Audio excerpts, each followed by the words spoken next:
And by the way, just so you know, this is what it looks like now. Not so much like the seven wonders of the world anymore. It's kind of tore up from the floor up, and that's the way it should be. Matter of fact, the fact that there's still pillars standing on it is disappointing. The Father's very clear in places like this, you're to tear it all down with nothing left of remnants of it.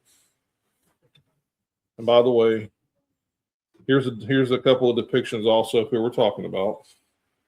So with Artemis there to the left, this statue, all those things on the front of her, those are eggs. And it's for a sign of fertility, because that was part of her deity, was with fertility, with pregnancy, with childbirth, all that stuff. And we're going to go into that a little bit more here in just a minute. And then the one on the right is another depiction of her as being this archer, game hunting person. And anyway, so all this stuff, as you can see in the background, there's I'm sure other deities back there that, in these eyes of some of those people, are still alive and doing very well in their culture.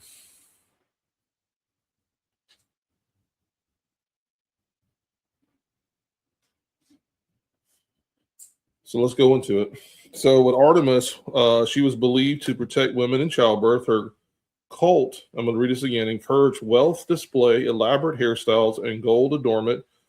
False teachers in Ephesus were targeting women, especially wealthy ones. The assembly was being destabilized by myths, genealogies, and gender confusion. Paul is not writing abstract theology. He is correcting a specific crisis that is taking place in this time.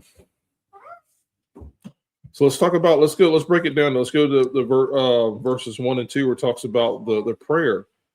It says, and Paul begins, I urge these petitions, prayers, intercessions, and thanksgiving be made for all men, for kings, and in all authority.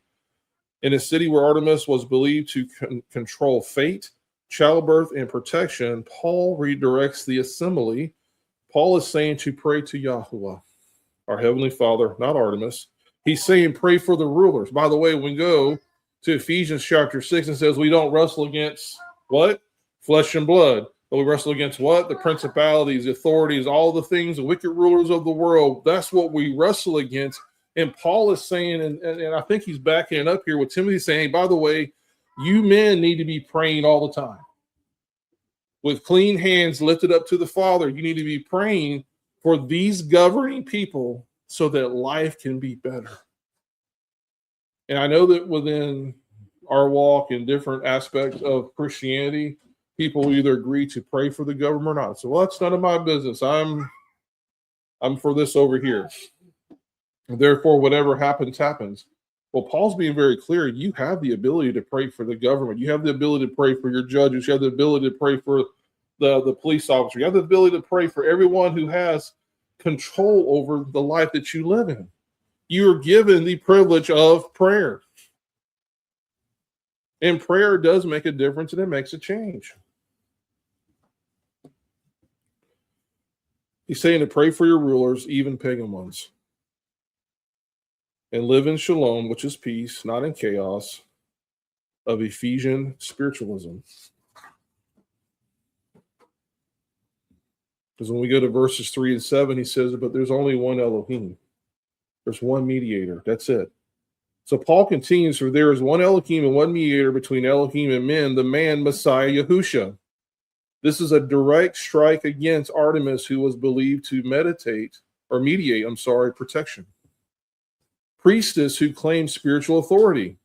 Gnostic teachers who taught multiple mediators. Paul is saying there is no Artemis. There are no female mediators. There is no chain of spiritual being. There is only Yahusha. That's it. He's saying all the stuff that you're putting on this deity person over here, all of your energy, all your time, all your wealth, everything that you have, you're placing it in something that's not even living and breathing. So Paul's trying to bring this out again. He says that the men must pray without anger. In verse 8, it says, I desire that men pray everywhere, lifting up clean hands without wrath or disputing, Why does Paul emphasize this at that time? Well, I'm going to tell you why I believe so. Men are arguing with false teachers. Male leadership was collapsing. The assembly was fracturing. So Paul is trying to restore order. Men must lead in prayer with purity, unity, and humility.